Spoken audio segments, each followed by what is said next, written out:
Поштовани, добар ден. Ги следите вестите на Канал 8.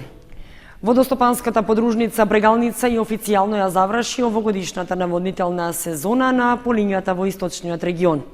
Според оценките, планот успешно е исполнет и покрај објективните проблеми со лошата хидролошка состојба во текот на целата сезона.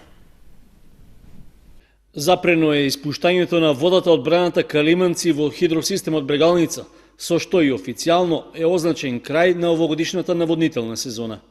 Од водостопанската подружница во Кочани испратија и писмено известување во кое се наведува дека водокорисниците кои имаат површини што се опфатени со хидросистемот веќе нема да добиваат вода. Наводнувањето завршува точно 6 месеци откако на 11 април годинава потекува првите количини вода за наводнување на оризовите површини.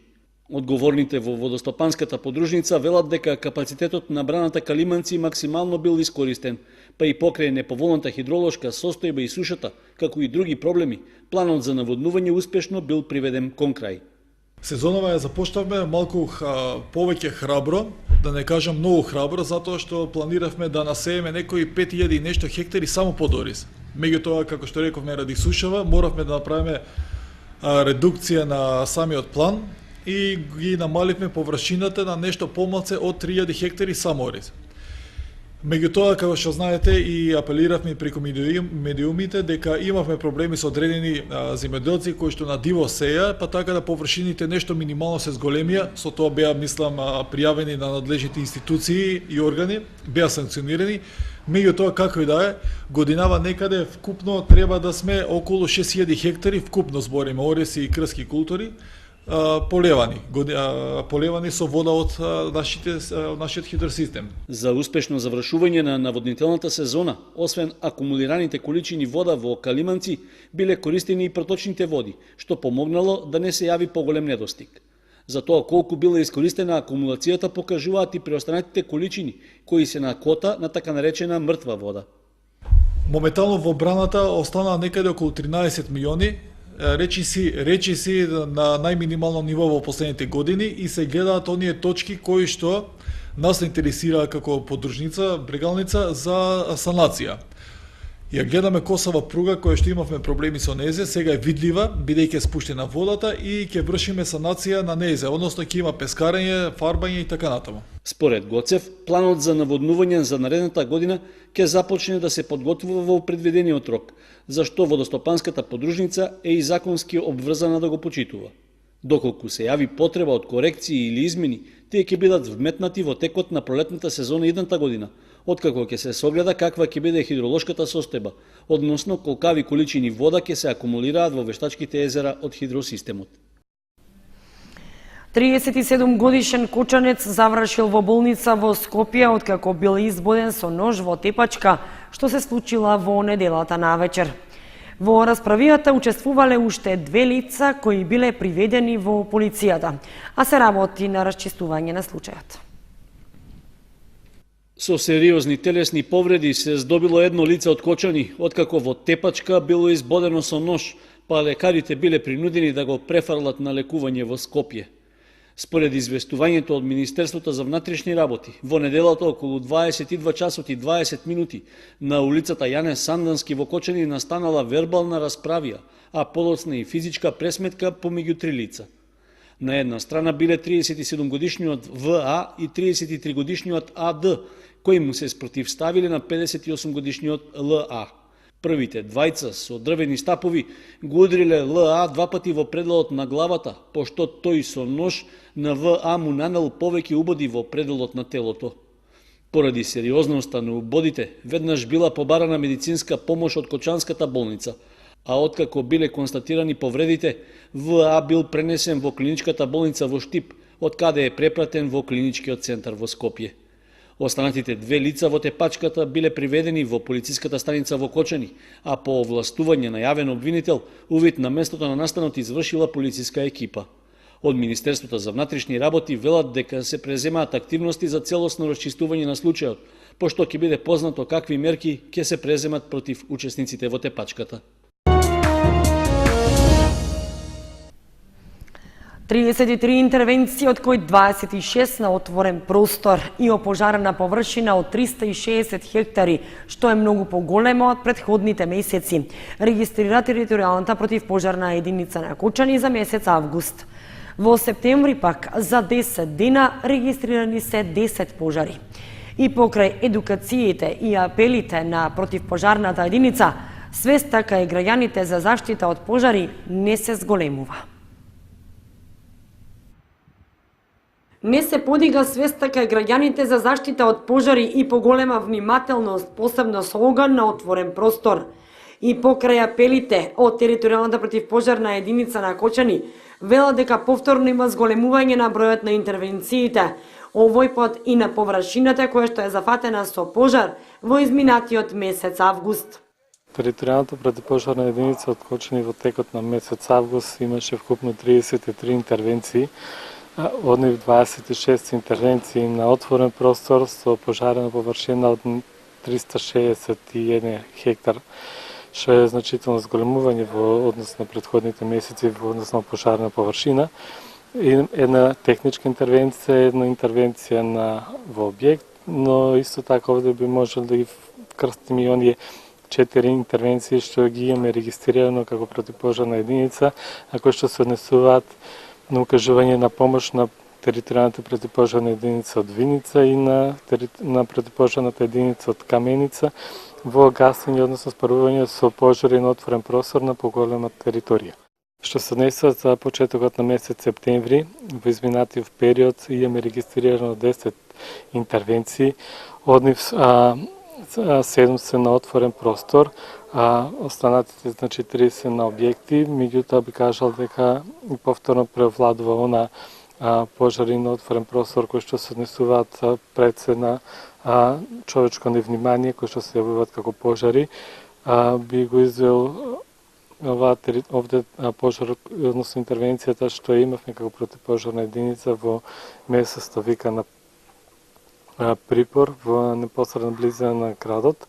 Територијалната противпожарна единица на Кочани и понатаму продолжува со превентивните активности за заштита од пожари, а тоа е делење флаери и разговор со населението кој што се движи посебно во планинските делови и укажување дека најмало невнимание или најмал оган може да предизвика пожар од големи размери. Арсов посебно апелираше до земјоделците пред започнувањето на жетвените активности да внимаваат на исправноста на механизацијата која што ја користат, бидејќи најмала искра може да предизвика пожар. А Арсов потсети на тоа дека и понатаму е забрането палењето на страништа по завршување на жетвените активности, а според Законот за земјоделско земјиште за палење на страништа е предвидена и глоба од 6000 динари во денарска противредност. Локалната самоуправа ја започна процедурата за донесување на детелен урбанистички план за градската четврт број 17 во Кочани.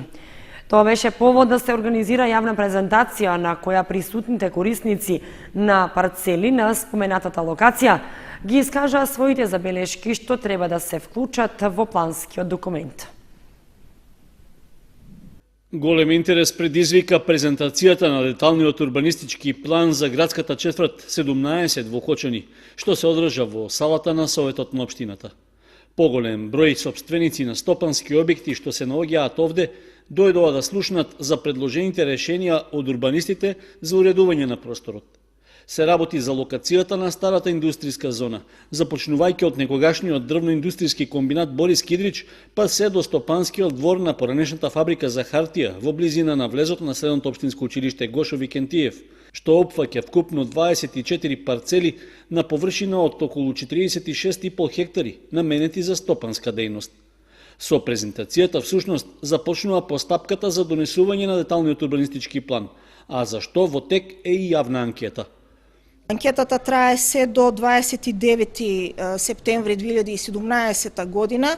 Во овој период сите заинтересирани можат да достават анкетни листови со нивни предлози, забелешки и сугестии по предлог планската документација, значи за деталниот урбанистички план за градска четврт 17.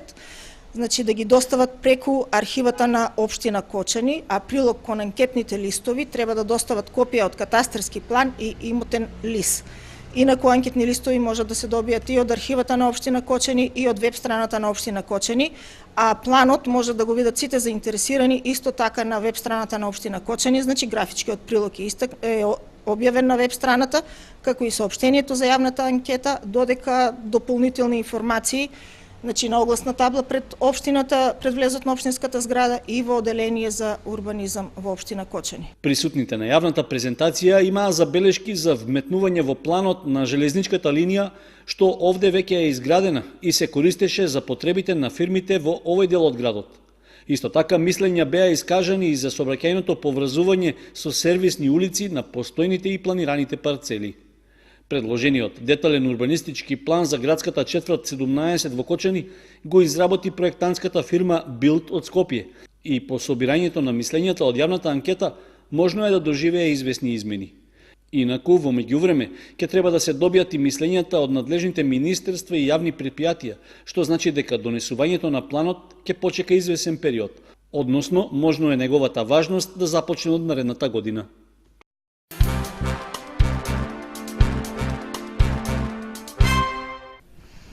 Трнливиот пат на една македонска фамилија на Стојан Рашков е насловот на книгата која што беше промовирана во мултикултурниот центар во Кочани. Станува збор за прва книга од трилогијата Патот на борбата, во која е раскажана приказната за непокорот на семејството Рашкови од Кочани и нивната вековна борба за уништување на прангите од робството. Во мултикултурниот центар во Кочани беше промовирана книгата под наслов Трнливиот пат на една македонска фамилија од Стојан Рашков, како прва книга од трилогијата Патот на борбата. На промоцијата присуствуваа голем број кочанци, потомци на револуционерните семејства, за кои пишува Рашков во својата книга. Книгата представува сведоштво за тажната судбина на илјадниците македонски семејства, кои се поклонија пред таа незгасната желба за слобода во едно безнадежно време. Преку ликовите на Стојан Рашков, Малинов и Ангел Рашков, авторот ја опишува борбата на македонските револуционери сведоци на двата Илиндена од 1903 до 1944 година.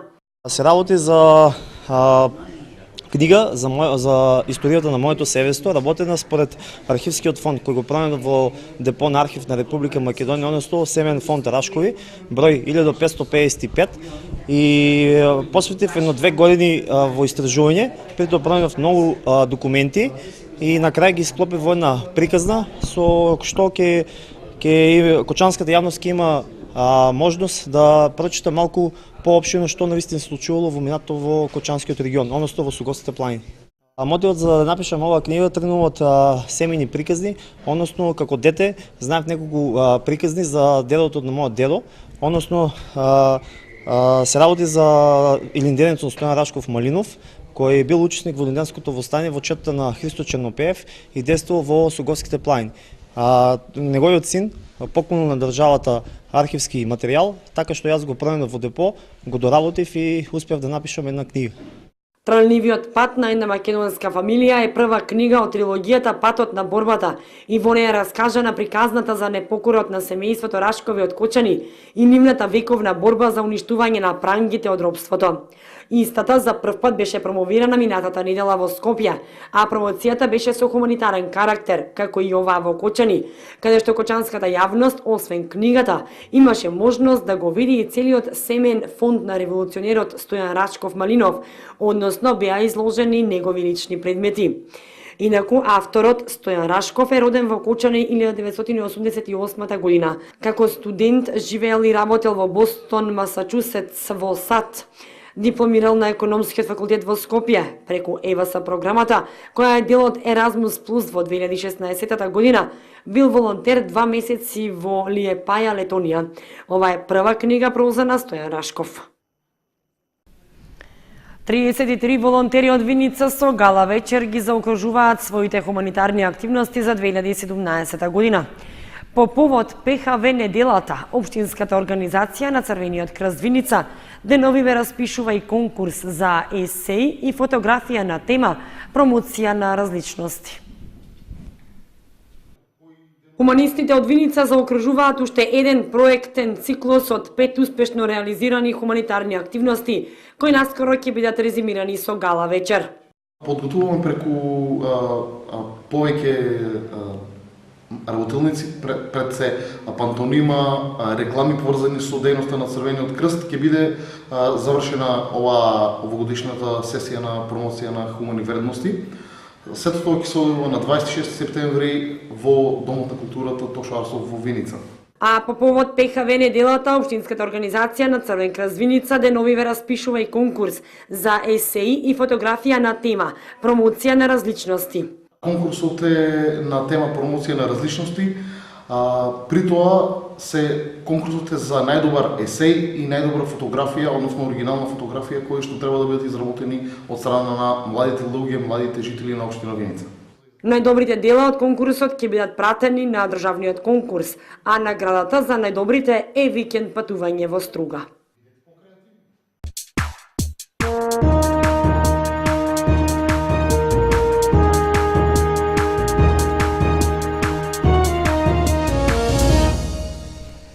Следуваат информациите од спортот. Трето место екипно и четврто поединечно за джудо клубот Гладиатор од Кочани на Балканското првенство што од 8 до 10 септември се одржа во Скопје. Во силна конкуренција со учесници од 12 земји, Кочанскиот джудо клуб учествуваше со репрезентативката Драгана Савева. На државното джудо првенство што викендов се одржа во Скопје, джудо клубот Гладиатор од Кучани учествуваше со джудистката и репрезентативка Драгана Савева, која што се напреваруваше во сениорска конкуренција во категоријата до плюс 78 килограми и го освои четвртото место во поединечна конкуренција и третото место екипно. Таа настапуваше во две категории, поединечно и екипно, каде што поединечно се закити со четврто место, екипно се закити со трето место. Драгана Савева е млад ентузијаст, млад джудист кој тренира 2 години и за прв пат е дел од женската репрезентација на Република Македонија, каде што овој голем резултат и голем успех, мислам дека ќе вроди со плод, не само со трето место, се надеваме дека наредната година треба да се закити со златен медал.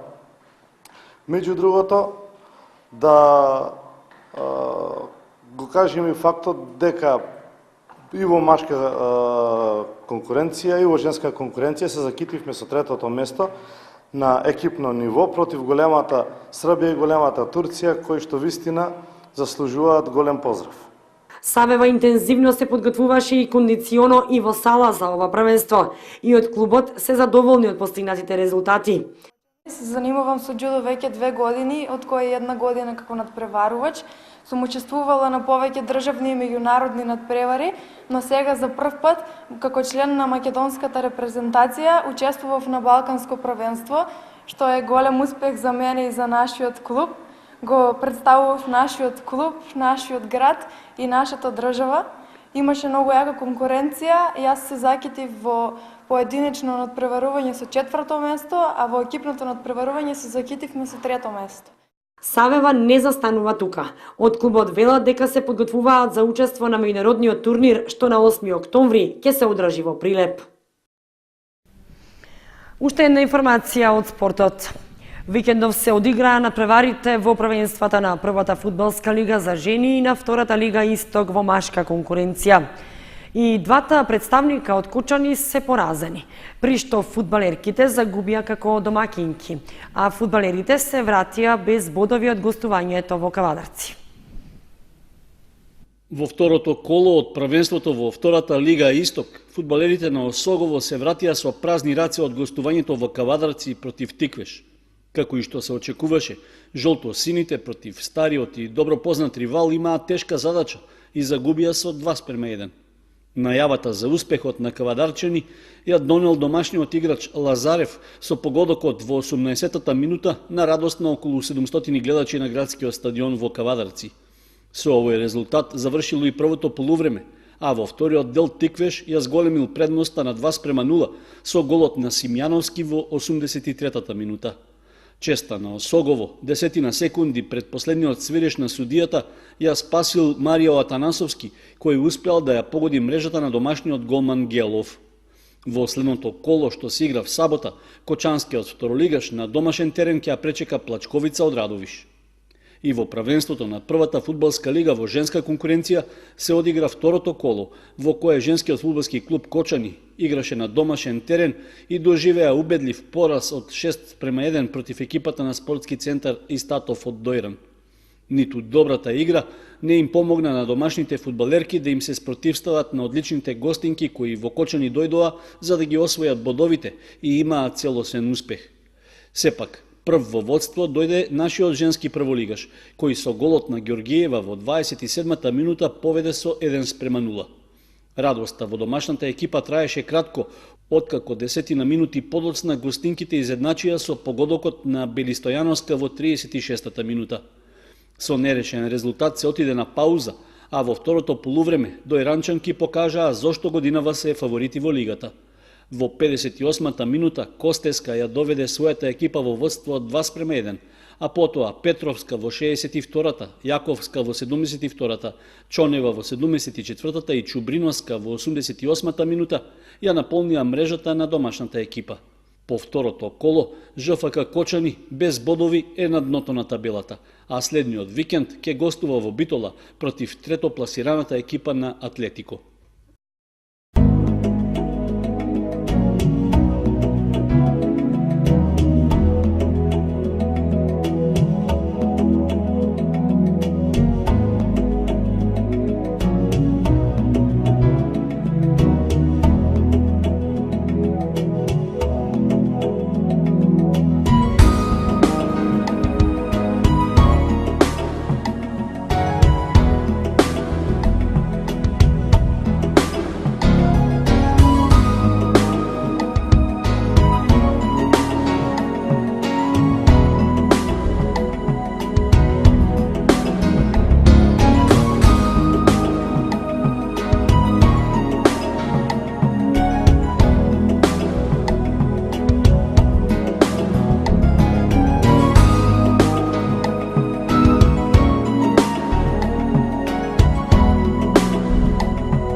Почитувани, со прогнозата за времето ги завршуваме и овие вести на Канал 8.